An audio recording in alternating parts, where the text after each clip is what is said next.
10 forgotten but amazing horror movies from great directors. Due to an abundance of low-budget indie slasher flicks produced over the decades, the B-horror genre is often associated with small-time, novice filmmakers. But this is not entirely true.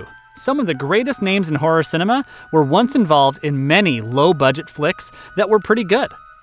Most of these movies remained obscure to horror fans because some of them were TV movies, and others suffered from bad marketing strategies. This list compiles a handful of criminally underrated horror films by outstanding directors that deserve a second chance from you. Before we go into our explanation, we have a very small request. If you like our content, please support us by subscribing to our channel. This is a small click for you, but for us, it means a lot. Thank you. Let's begin.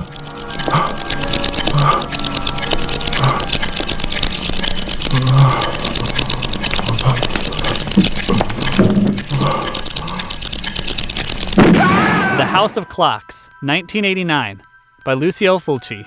A gang of young punks break into a wealthy, elderly couple's house, terrorize them, and eventually murder them. Suddenly, all the house clocks begin moving backwards as the punks are in for a shocking surprise. This Italian film, directed by Lucio Fulci, was created as part of a series called Houses of Doom. He narrates a surprisingly surrealist tale, which establishes a thrilling atmosphere. As the clocks begin moving backward, the plot's absurdity begins escalating. It gives Fulci enough opportunities to incorporate a handful of humoresque moments into the film. Despite being made for a cable production, it contains plenty of gory effects that are all nasty and have typical Fulci written all over them. Although his past works have been based on creating the most bloodshed on screen, this movie allows the storyline and characters to lead them throughout.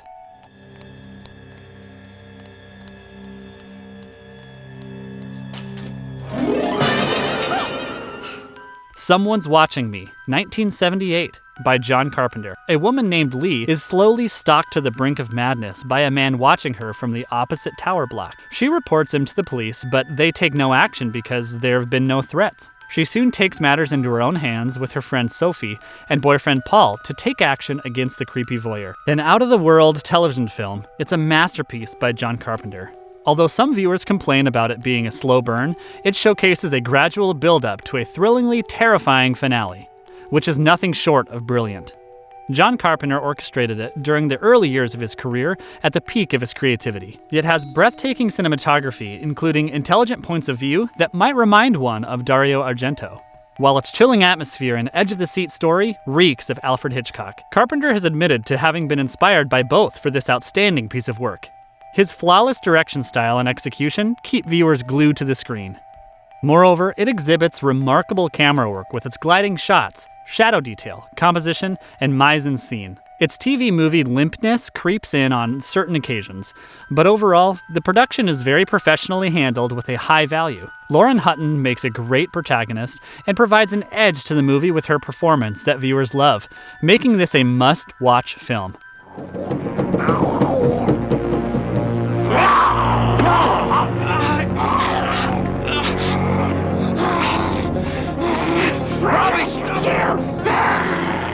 Invitation to Hell, 1984, by Wes Craven. An engineer, Matt Winslow, and his family move to a new town in Southern California.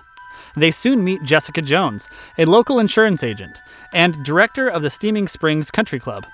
Everyone Matt meets seems to be a member of the club and forces him to do the same, making him suspicious. When he decides to investigate the club further, he uncovers a terrifying truth. It is an incredible supernatural horror film created by Wes Craven, starring Robert Ulrich, Joanna Cassidy, and Susan Lucci. Even though it was limited to a television release, it is incredibly entertaining and portrays minimal sex and bloodshed. It contains a series of bizarre events accompanied by goofy plot revelations. It has a set of memorable dialogues and a great cast. Robert Ulrich and Joanna Cassidy sway the audience with their extraordinary performance and likable characters, while Susan Lucci plays a bitchy, over-the-top femme fatale. It incorporates a typical 80s synthesizer-heavy soundtrack and an eerie vibe that lingers throughout the film. This film beats all viewers' expectations that might be skeptical due to its low-budget TV movie status. Furthermore, it presents a symbolic message on the big corporations that sell their souls to climb to higher positions to earn a larger salary. Even though it is ranked as one of Wes Craven's oddest films to date, it is a beautiful gem that should be watched by everyone.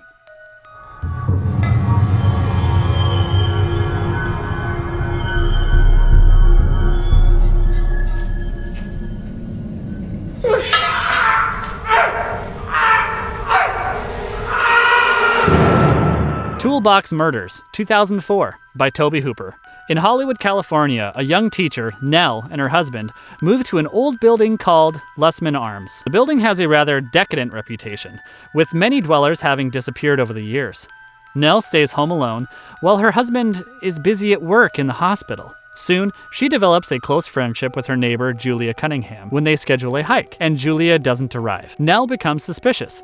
She goes searching for her in the building and is shocked by what she discovers. Tobe Hooper incorporates his unique spin, accompanied by a handful of original twists in this horror movie. It contains a set of out-of-the-ordinary yet realistic characters. It has a theme of descent to hell that makes it more than just a horror slasher. It also contributes an occult element to it. The greatest aspects of this storyline is that it highlights the connection between the enigmatic tale of Jack Parsons, an occultist Crowley devotee, and the founder of the Jet Propulsion Lab.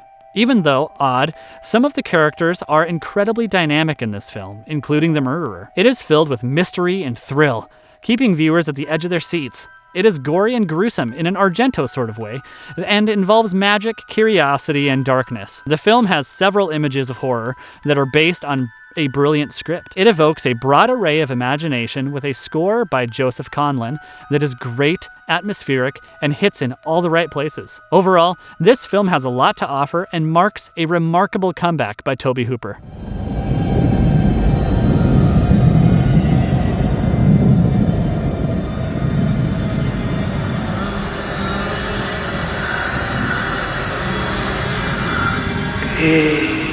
The Pit and the Pendulum, 1991, by Stuart Gordon. Set in 1492 in Toledo, Spain, during the Spanish Inquisition, Maria does not approve of the auto de fe.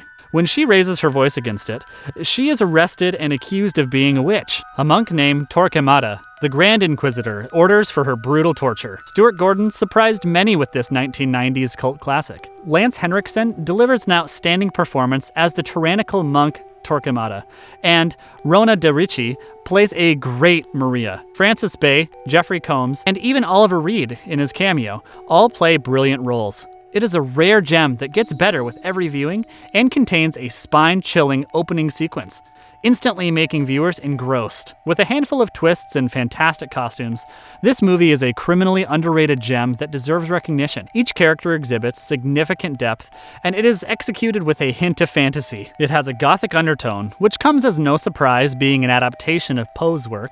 The film's delivery of dialogues is brilliant, and certain comedic elements provide comic relief to the otherwise heavy, dark atmosphere. Overall, this movie is a solid 90 minutes of riveting fun, and with decent cinematography and a graphic portrayal of nasty torture scenes.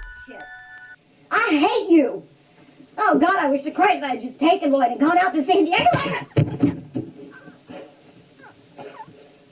Bug, 2006, by William Friedkin. After escaping her abusive ex-husband, Agnes, a lonely waitress with a tragic past, moves into a sleazy, run-down motel. Her co-worker introduces her to Peter, a peculiar, paranoid drifter, and they begin an unusual romance. However, things take a turn for the worst, and Agnes is about to experience a claustrophobic nightmare reality. William Friedkin directed a disturbing psychological thriller with brilliant performances by the cast. Ashley Judd and Michael Shannon blow viewers away with their characters. The film contains an intense storyline, with each one portraying immense depth. Its atmosphere is so eerie that specific viewers claimed that it reminded them of David Cronenberg or early Roman Polanski. It exhibits intense monologues accompanied by scenes of self-inflicting torture and plays on the characters' psychological traits. The movie highlights mental illnesses in their most accurate forms and how one realistically deals with them. Overall, if viewers can absorb the brilliance and finesse of its creepy, unsettling plot, they are in for a wild, outstanding, and grossly underrated movie.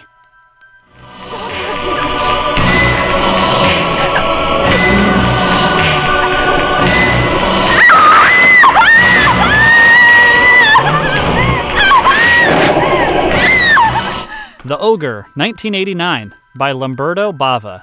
An American horror writer named Cheryl travels to an old mansion with her family for a vacation. There, she begins having horrible nightmares about being stalked by an ogre from her childhood. Soon, she discovers that they are more than just nightmares and must face her fear. This atmospheric television horror movie, directed by Lamberto Bava, was one within 4 television films called Brivido Giallo. It has a slow-paced, haunting background score by Simon Boswell that sways the audience. The film's location and setting are fantastic, since the mysterious castle comes right out of a fairy tale, reminding viewers of the gothic mood that most of the golden age of Italian horror consisted of.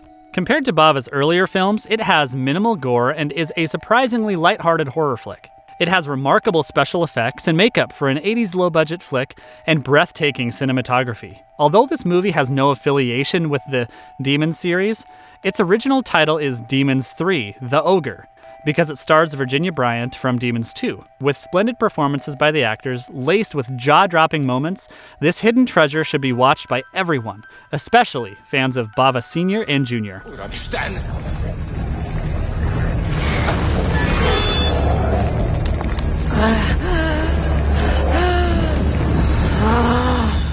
Terminal Invasion, 2002, by Sean S. Cunningham. On a stormy night, while transporting a criminal named Jack to death row, the officers meet with a car accident near a private airport.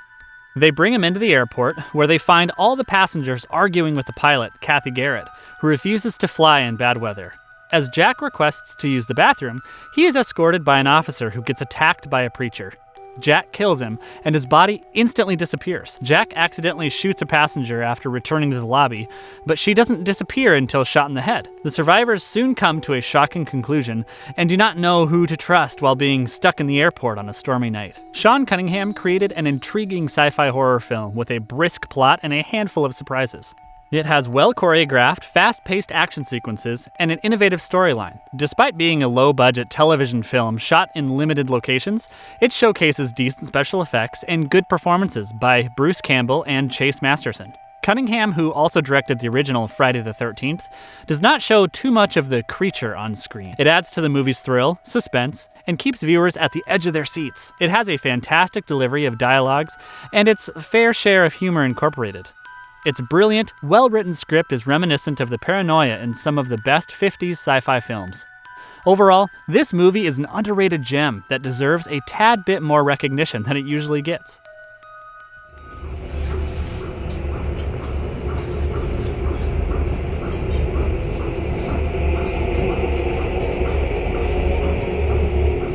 Séance, 2001, by Kiyoshi Kurosawa.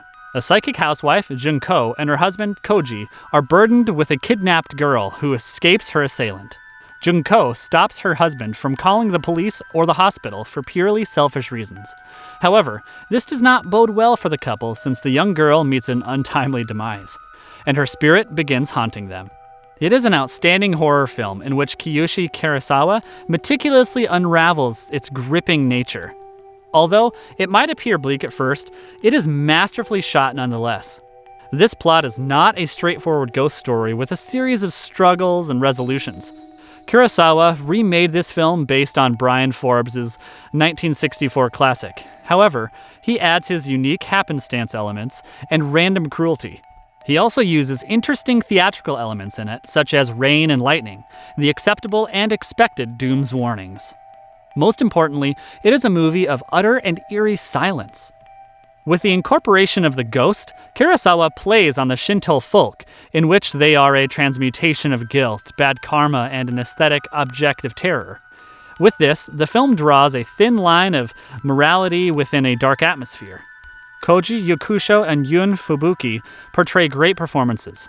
Eventually, viewers establish that the film's real terror is not the supernatural aspect, but rather the subtle psychological illness that the protagonists harbor.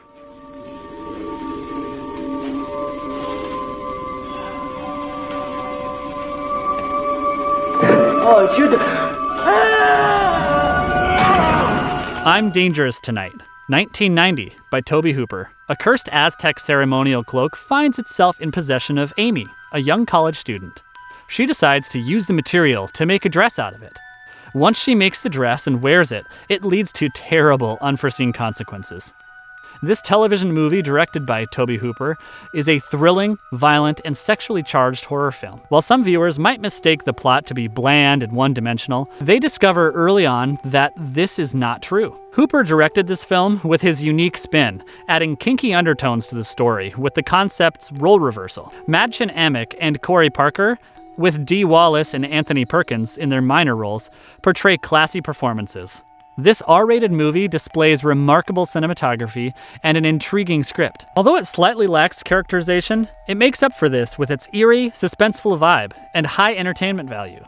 The plot devises a Cinderella-like touch to it with a stereotypical set of characters. Hooper's illustrative style is highly appreciated as he subtly blends the eerie violence with the sexual seductiveness. It crafts a dangerous, ominous atmosphere that is established from high-quality imagination. And if you liked our content, don't forget to leave a like and subscribe to us if you haven't already. Have a good one and be safe. Thanks, everyone.